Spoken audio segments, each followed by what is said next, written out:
Rampasan aset dan pihak. Pertama, memang sesuai dengan mekanismenya kita akan membahas pihak dulu. Namun ya kita awalnya tidak akan tergesa-gesa. Kita akan mendapatkan masukan dari seluruh elemen masyarakat dulu sesuai dengan mekanismenya.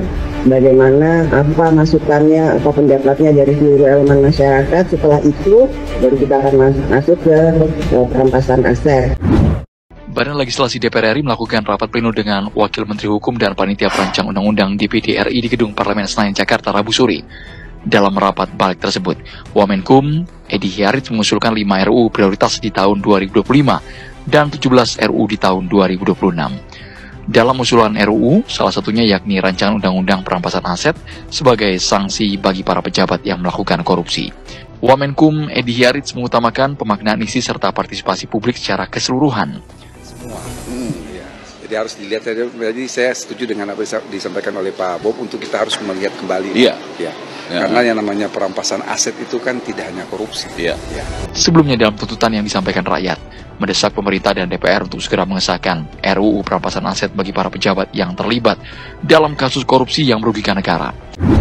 Bagaimana sikap pemerintah terhadap RUU perampasan aset itu? Sebelumnya kita ketahui, RUU itu sebenarnya sudah diajukan oleh pemerintah Pak Jokowi tahun 2023 yang lalu, tapi sampai sekarang belum dibahas oleh DPR. Dan kabar terakhir kami dengar bahwa DPR akan mengambil alih inisiatif pengajuan rancangan undang-undang perampasan aset itu menjadi inisiatif DPR, bukan lagi inisiatif dari pemerintah. Dan sampai hari ini pemerintah masih menunggu kapan itu akan dibahas oleh DPR.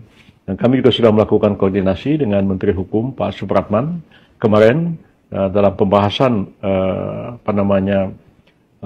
Prolegnas tahun 2025 dan 2026 ini, ya rancangan undang perampasan aset itu menjadi salah satu rancangan undang yang diberikan prioritas untuk dibahas.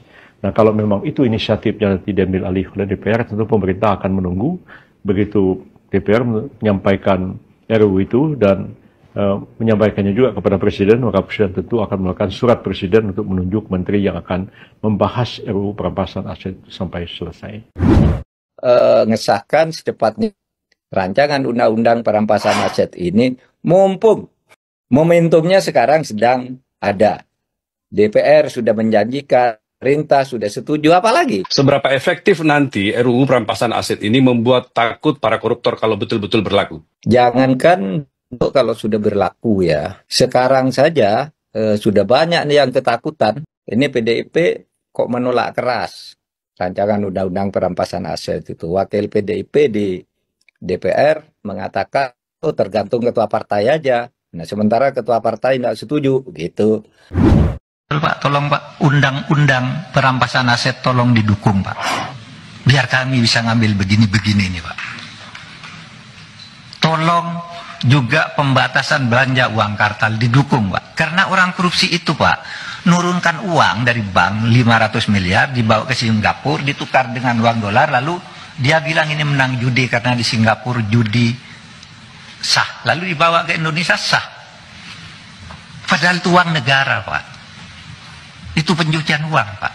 Pak Mahfud tanya pada kita, tolong dong undang-undang perampasan aset dijalanin. Republik di sini ini gampang Pak, saya ini lobbynya jangan di sini Pak. Ini Korea ini semua nurut bosnya masing-masing. Di sini boleh ngomong galau Pak. Bambang Pacul ditelepon, Ibu Pacul berhenti, stop. Wah, kayaknya kalau cuma 3 jaket kurang nih. Jadi saya akan nambahin lagi 3 jaket buat 3 orang pemenang. Buat yang bikin TikTok alasan kenapa PSI harus ngelolosin RUU perampasan aset. DPR kok enggan menandatangani RUU perampasan aset? Naskahnya sudah disiapkan pemerintah. Pak Jokowi sudah berulang kali meminta agar DPR mengesahkannya. RUU perampasan aset ini penting sekali buat melawan korupsi. Selama ini, kalau koruptor ditangkap, dia paling cuma kena kurungan badan beberapa tahun. Ada sih denda yang harus dibayar, tapi tidak seberapa dibandingkan uang korupsi yang dia makan. Setelah lepas dari penjara, dia bisa foya-foya menikmati hasil korupsinya. Nah, kalau RUU perampasan aset diterapkan, negara bisa merampas kekayaan si koruptor senilai-nilai korupsinya. Bukan cuma uang yang dirampas, tapi juga bisa kendaraan, perhiasan, bangunan, pabrik, kantor, dan sebagainya. Intinya, si koruptor itu akan dimiskinkan. Diharapkan kalau itu dilakukan, koruptor akan berpikir ribuan kali sebelum berani makan uang rakyat. Pertanyaannya, kok para anggota DPR kelihatan enggan sekali ya menyetujui RUU perampasan aset ini? Kita misalnya melihat anggota DPR yang bilang ke pemerintah, kalau berharap RUU ini disahkan, lobby dulu ke ketua-ketua partai. Lah, kan mereka yang duduk di parlemen itu wakil rakyat. Kok nggak bisa menentukan sikap sendiri? Kita berharap aja pemerintah cukup sabar untuk terus mendesak DPR mengesahkan RUU perampasan aset, supaya uang rakyat kembali ke rakyat. Para politisi, seriuslah melawan korupsi. Bersungguh-sungguhlah.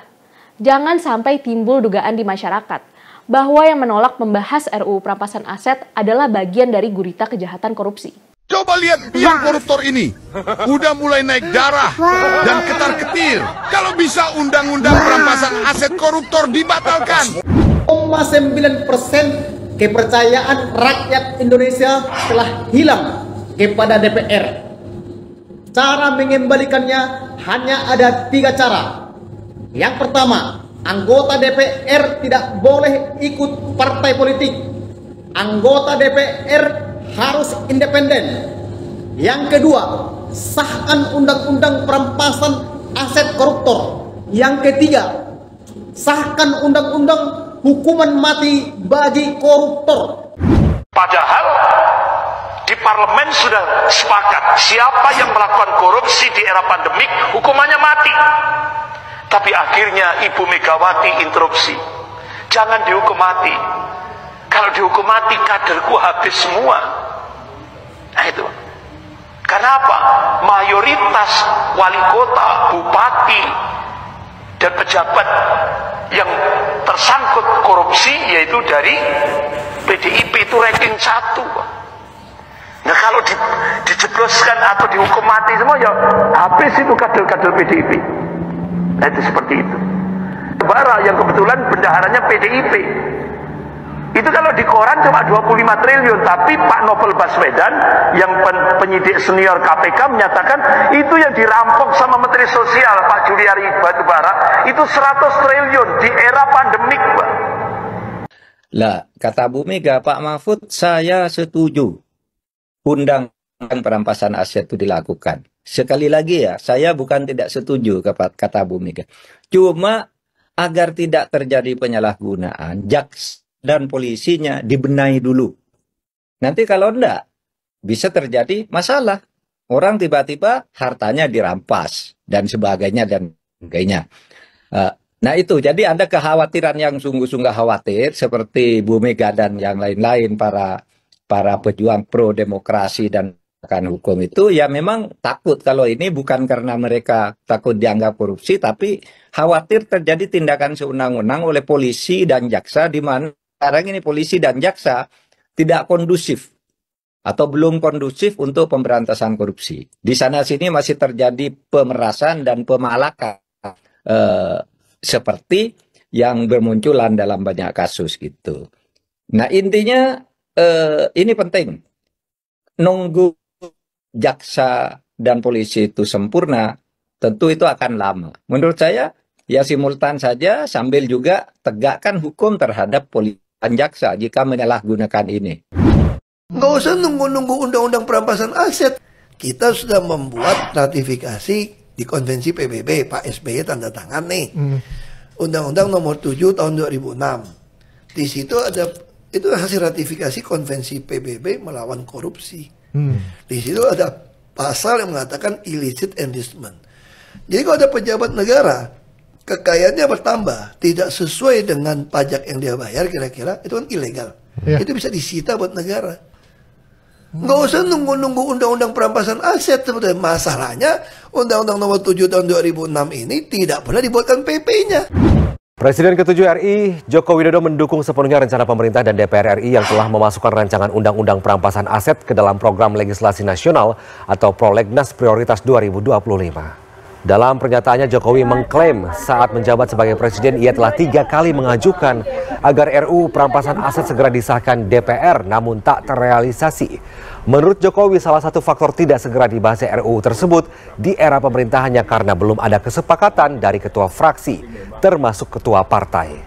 Seingat saya sudah 3 kali kami mendorong agar RUU perampasan aset ini pada saat itu segera dibahas di DPR, dan di tahun 2023 bulan Juni kita juga mengirimkan surat ke DPR untuk segera RUU perampasan aset itu dibahas di DPR. Tapi memang fraksi-fraksi di sana belum tidak lanjutinya saat itu. Fraksi-fraksi mungkin belum ada kesepakatan, dan kesepakatan itu memang biasanya atas perintah ketua-ketua partai. Ya, saya kira sangat bagus kalau RUU perampasan aset segera dibahas. Dan itu juga menjawab keinginan publik, keinginan luas publik untuk segera diselesaikan RUU perampasan aset. Pemberantasan korupsi itu kalau nanti selesai, korupsi itu bisa hartanya dirampas. Terus jalan keluarnya apa? Sudah diusahakan di dalam RUU ini, ya sudah diusahakan agar tidak terjadi kesewenang-wenangan atau pemerasan oleh jaksa dan polisi sebagai penyidik. Bagaimana caranya?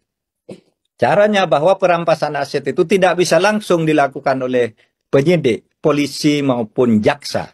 Bisa langsung, melainkan harus dibawa ke pengadilan dulu. Ya.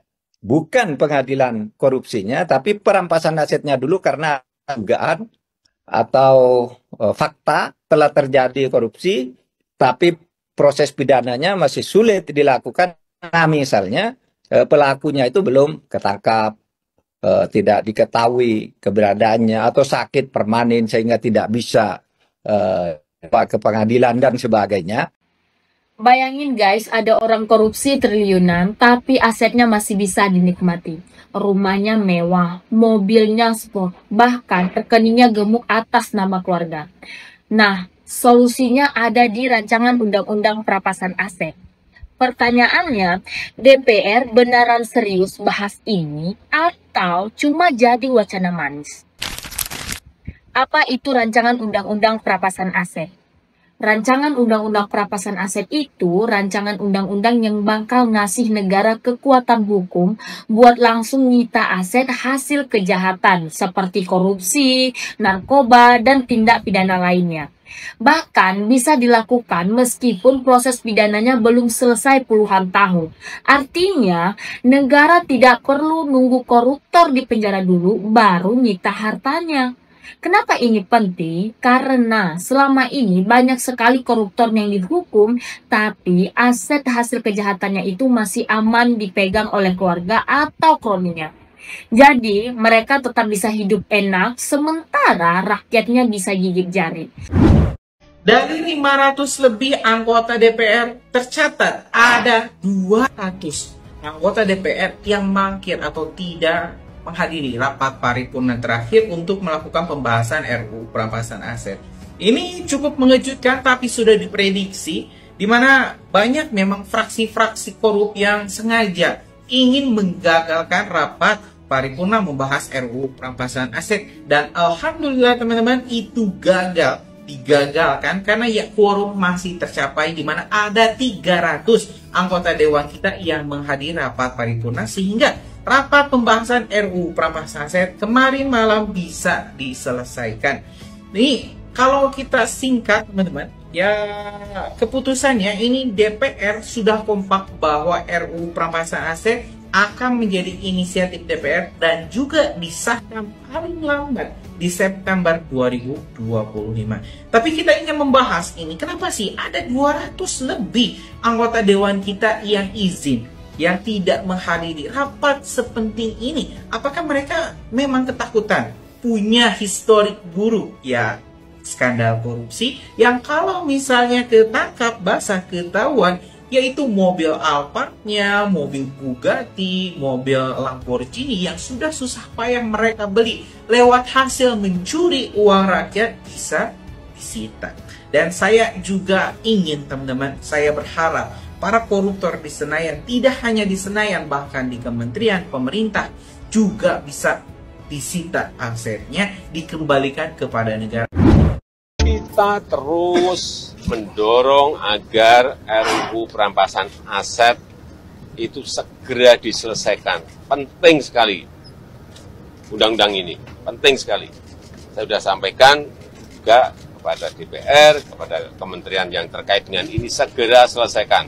Kalau sudah rampung, ya bagian saya untuk terbitkan surprise secepatnya. Sudah kita dorong, sudah lama kok. Saya nggak rampung-rampung. PSI juga mengingatkan DPR soal pentingnya pengesahan undang-undang perampasan aset. Bagi PSI, undang-undang tersebut adalah instrumen yang sangat efektif dalam pemberantasan korupsi. Karena koruptor itu paling takut kalau dimiskinkan. Sayangnya, rancangan undang-undang ini masih mandek sampai saat ini di DPR. Jika undang-undang ini disahkan, perampasan aset para koruptor akan memiliki payung hukum yang jelas dan pasti akan memberikan dampak yang positif bagi pemberantasan korupsi.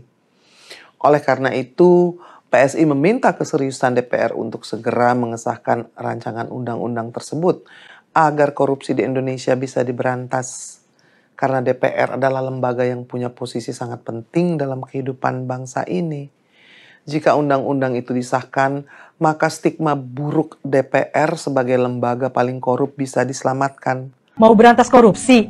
Sahkan RUU perampasan aset. Sudah 10 tahun RUU perampasan aset belum juga ketok palu. Padahal naskah akademiknya sudah rampung sejak tahun 2012 dan sudah masuk prolegnas sejak tahun 2015. Tapi pada masa pergantian anggota DPR di tahun 2019, RUU ini belum juga dibahas. Dan mirisnya lagi, di tahun 2021 RUU ini dihapus dari daftar prioritas. Apabila RUU ini disahkan, beban pembuktian harta kekayaan adanya di si pejabat.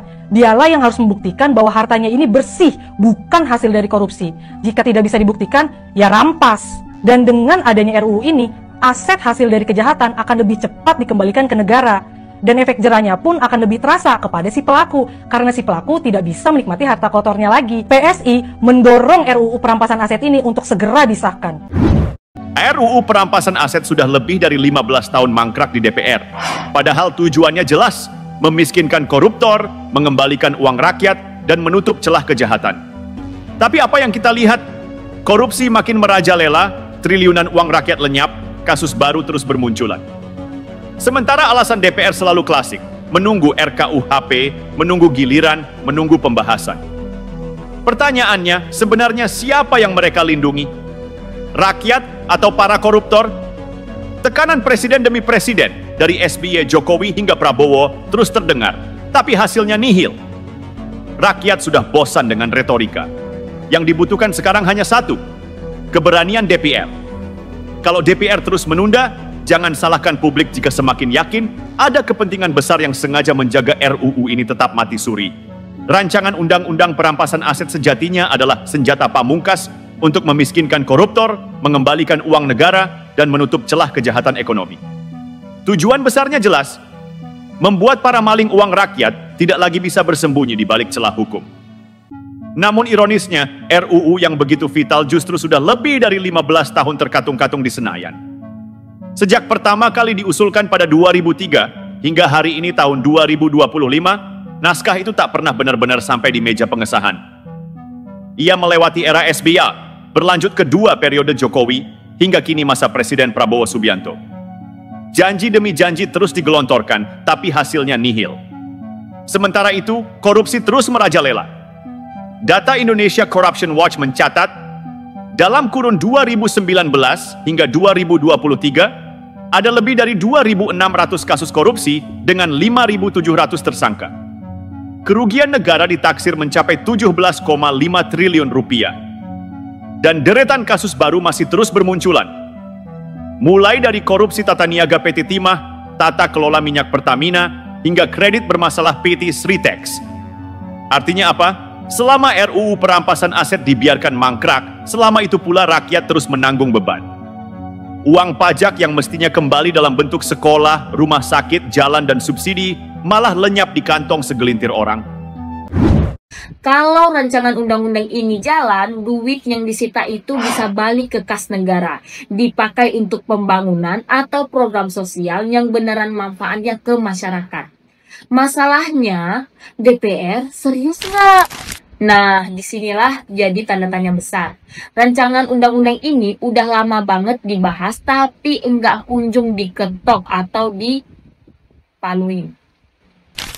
Banyak yang curiga, jangan-jangan ada tarik-menarik kepentingan politik. Soalnya, kalau undang-undang ini beneran berlaku, pasti banyak pihak yang kepentingannya terganggu.